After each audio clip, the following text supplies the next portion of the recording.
Hello, everybody. Hey, everyone. I know we've had a long morning here, so we're gonna see if we can add some energy to the crowd. Let's Awesome. try that again. Hello, everybody. Oh, There we go. is. That's what I'm talking about. It's a wild morning for me. I'm having a full sugar Coca-Cola. Yeah, that's so very bad for as, you. as I'm getting older, these are the wild nights for me. It's like, oh, full sugar Coke. Caffeine My and phone is sugar. on airplane mode, so I'm living dangerously right now. So, How many people here have ever heard of Boxed.com? oh wow, thank you. So many friends in the audience. We're live streaming for those who can't see. That was maybe half the room. Yeah. Raise your hand if you have bought something from Box.com.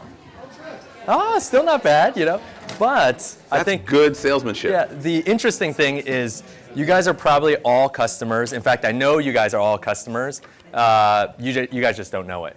And it's not because it's some like creepy Facebook thing where we know like what you've bought, but because B2B is also a big part of our business. Yeah. And Convene is a customer. So if you are eating a snack or if you ate something or drank something, you're a Box customer. You just weren't a direct So Box we customer. just set them up. They've all experienced So Box. everyone raise their hands. World. Thank you very much. Yeah. Just to have the comparison, how many people here have ever bought something on Amazon? Oh, geez, yeah. Right, so we had maybe 10% of the room have bought something unboxed. It seemed like 80+% of the room, which I'm a little surprised isn't more like 100, unless it's just lazy hands. Yes. Bought on Amazon. Amazon owns 50% of the e-commerce marketplace, right? And if you think about that in visual terms, imagine you live somewhere, there are millions and millions of stores, 50% of the people go to one of them. How does anybody launch anything that competes with that?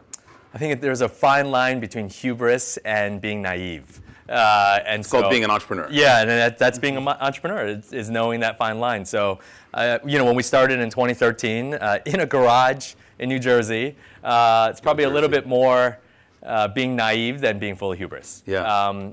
But I think that that aloofness is quite good. It's like not understanding kind of why the world or why an industry is a certain way.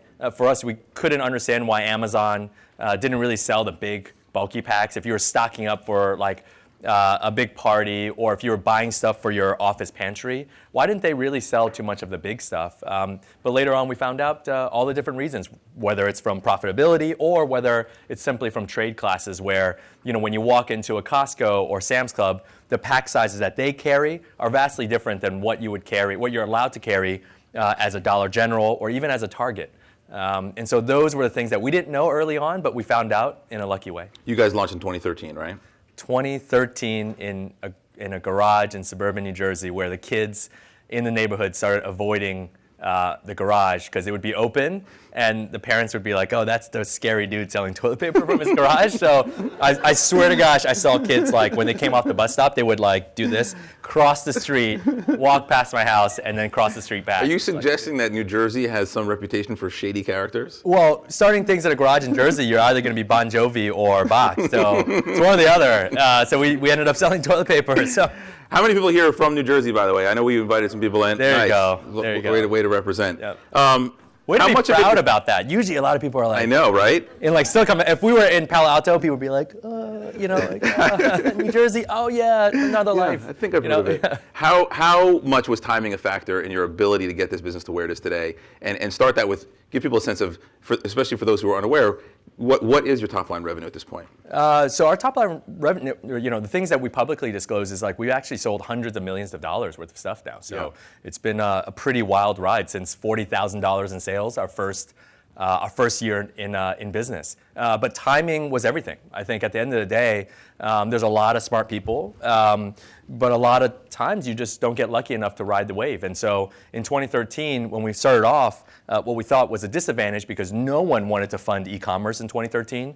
Like when we went up and down Sand Hill Road, most folks would say, dude, like e-commerce, man, like the 90s called, they want your business model back. Like we're not doing e-commerce anymore, okay? But actually, because there was a dearth of funding of e-commerce companies back then, and because we caught perhaps one of the greatest waves of private technology company funding periods in history, we're here, And so the crazy thing we were talking about backstage is that we've now raised $250 million. But the crazy thing is, in this environment, that's not that much, meaning that people raise that in a single round these days. Yeah, I mean, Mark Lowry raised over $1 billion with Jet.com, but then they hit an interesting problem, sort of ran out of cash and struggled to compete with Amazon. How do you avoid that same outcome? I think they ran straight after them. And I know the title of this session is like, can anyone beat Amazon? And I think most folks would think that I would say, yes, of course. I think the reality is in this day and age, in the short to medium term, no one can beat Amazon. That's not to say you can't build a really big business with them in the arena. Look at Walmart. They are just absolutely dominant in offline retail. But there's folks like Dollar General, Target, Publix, Stop and Shop. These are all multi-billion-dollar businesses that have built a business, an interesting business, in the shadow of Walmart. But if you run directly after Amazon, if you try to out Amazon, it's like suiting up against Usain Bolt in the 100-meter dash. You're basically playing for second. So how do you differentiate? So for us, big B2B. So we talked a little bit about how we service kind of not only kind of co-working spaces, but also Fortune 500 companies, many office pantries of small to medium-sized businesses, selling only the wholesale pack and not trying to be the everything store. And then even down to just thinking what we do underneath the surface of our core retail business, which is also licensing out the technology that we built. Yeah. So let's switch gears a little bit to that. So now you're 6 years into the business, you're looking at other revenue streams and actually launching a business around the software platform, right? Can you share a little bit about what that's about and why now is the right time to do that? Because that, from an entrepreneur's perspective, that sounds like a risk of distraction. Sure, absolutely. I think we've often thought about, kind of different ways for revenue streams, whether it's advertising or whether it's whatever activity outside of selling potato chips online there could be in our business. And so this was just a natural extension, especially considering there's very few companies that have built the technology stack that we built. So meaning that when you come into the app or the front-end website, that's all built by us, which is not that crazy. There's a lot of companies that do that. But actually the inventory management software, the warehouse management software, that's all actually intertwined and built by ourselves. And so why does that matter to you? Well, two main things. One is label transparency. So when you come into Boxed, we're the only national retailer that tells you what the expiration date of the item you just clicked on that you're going to get. So meaning that if you didn't write the end-to-end software, that data is held by a module built by SAP. The front end might be built by Salesforce, but all of it is talking together on our stack. Further downstream, something like yesterday, there was a recall of beef jerky.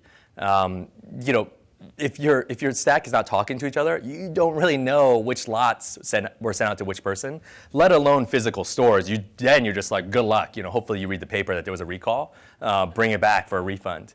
But now we even build and manufacture our own robotics in our facilities. And so if you go to some of our newest facilities, 100% our software, 100% our hardware, these little like bot things that go around. I should probably have a better explanation for what they are. Little bot things is not very sophisticated. I think that's the technical term. That doesn't pay homage to the people who actually designed it, who like the hardware engineers hate me right now. But even that is built in. Yeah. So you think about retailers across the world that need tools in their fight against Amazon, like not many choices. So it seems like what you just described is a competitive advantage, but you've decided to license that out. And so how do you not risk giving up what is part of the secret sauce that makes Boxed work? I think maybe my opinion is not very popular in this sense, but I think Amazon, when we fight other retailers, like in this like death grudge match, the only winner is Amazon. Yeah. Because they're just running away with it. So you think by empowering other competitors to Amazon, it's a rising tide? Yeah, because other retailers, kind of as you'll see hopefully later this week, is the things that we get in return oftentimes are things that we won't build ourselves, or access to stores, access to different assortment, access to scale. So actually working together could be a really powerful thing. Yeah. There's someone speaking here tomorrow, Andrew Yang, who's running for president. Yeah, the Yang Gang. The Yang Gang, who talks about how AI will kill the economy, and he has a basic income structure he's proposing around how to solve it. But it sounds like you have a counterpoint to that, right? You guys have actually built robotics and AI into your warehousing and maintained and grown your warehousing staff. So can you talk about how you've made that possible, and maybe how those workers don't need to worry as much? First of all, I love Andrew. I know him quite well, so this is not a knock on him. I think I'm just because we have a front row seat on automation, like that big giant New Jersey fulfillment center that some of you might drive by on 78. That thing is fully automated. Like the nickname for the project code was Project Star Wars for that thing. When you come in, there's shit flying everywhere. It's just like even when I walk in, I'm like, whose company is this? This is really cool, you know? All these little bot things. And there are entire, yeah, exactly. Like, who built that? Like, oh my gosh, we should invest in this company. Sorry, it's the Coke speaking. You know, what we found is that when we automated about 2 years ago, we have more humans and more labor on payroll now than we did 2 years ago. For the very fact that our unit economics got better because we automated. We were able to raise more money, be more profitable, and then now business has grown like however many folds since those days, and now we need more people. It's not like there's still some fundamental technologies that cannot replace human beings.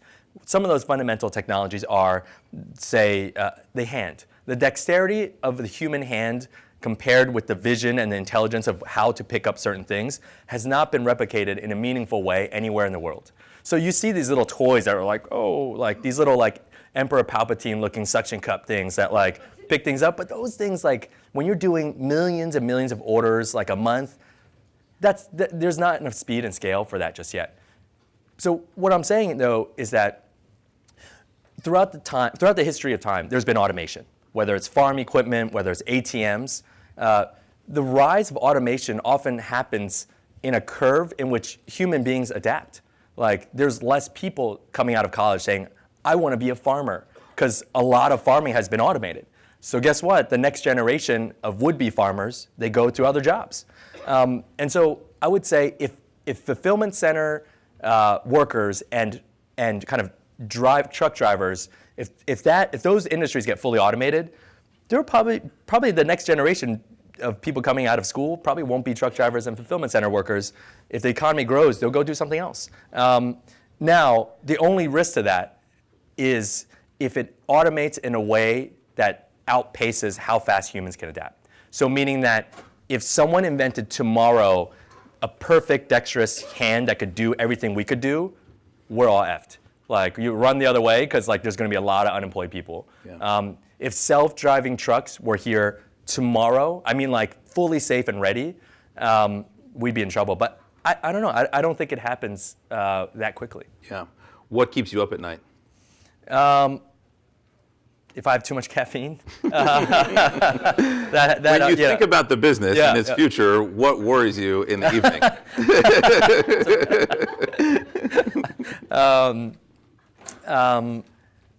I think it's the ever-rising bar of the consumer. Yeah. I think at the end of the day, we could talk all about Amazon, we could talk all about Walmart. We're all subservient to the consumer. And the consumer bar is ever rising. Is it consumers who drive that, or is it Amazon driving that? I think it's a little bit of both. It's setting that expectation, whether you're Amazon or whether you're us or whether it's anyone. But consumers don't care where that innovation comes. They see it, and then they expect it the next day to populate across the entire universe of retailers. So 5 years ago, 2-day shipping was like unreal for most of our customers. So 90% of our customers get 2-day or less shipping. Now, 5 years later, 2-day shipping is like barely passing. Next day shipping is kind of like a B+. And same day is like an A-. Yeah. So I guess we're all kind of like tiger moms in that sense. It's like anything under an 85 is a failing grade. So yeah. If I could just add it to my cart, it shows up on my couch instantly. That's the expectation these days, and with no. So we were talking about this too, with no dunnage to protect the actual contents of the box, because people are very environmentally conscious these days, and they still want it to come perfectly packed and perfectly not broken. So it's not an easy life being an online retailer. To make a prediction, bring this back full circle. In what year does Amazon start to lose market share? That's a really good question. That I did not prep you for. Yeah, geez, okay. I think, so I don't know about the exact year, but I know if there were to be a decay, it would be the year probably Jeff Bezos is not actively involved in the business. So just to hold you to the line, give me a number. What year are we in now? 2019. He's looking real fit these days, so He he's got a is. long life ahead of him. He's like a superhero. Yeah. I saw the meme. You saw the meme? It's like I sell whatever the F I want these days. Did you guys see this? Like there was like a meme of him when they first started. He was like kind of nerdy, and it was like I sell books, and then like at the Allen and Company, he had like guns. There was like I build spaceships. Yeah. I sell whatever the F I want now. You should look it up. It's like a really funny meme. I feel like he's going strong, so he's probably got another 30 years left in him, like actively involved. 2049. 2049, probably, assuming no legislative action, because there's like stuff swirling on that front too. So, because I feel like, Jeff Bezos is probably one of those founders and entrepreneurs that you'll have to wheel him out of the office, literally wheel him out of the office, and that will be the final day in office. Unfortunately, we're out of time, but thank you very much for joining us. Everybody, big round of applause for Che Huang. Best of luck.